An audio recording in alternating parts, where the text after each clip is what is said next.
তোমার চরণে তুমি সন্তুষ্ট হয়েছো। আজ এই মুহূর্তে মানবীয় হতভাগী হস্তে আমার রাধা চন্দ্রের পুষ্প জ্বলছে। আজ আমি পরে আনন্দিত। তবে আমি বিলম্ব নয়, সাথে সাথে ফিরিয়ে দাও। বেহুলা, তোমার হস্তে করে ফিরিয়ে দাও, আমি তোমার সাথে থাকবো।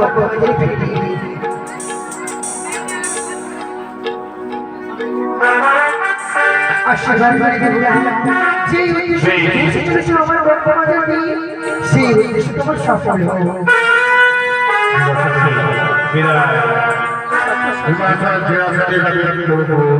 তোমার আশা করে হয়।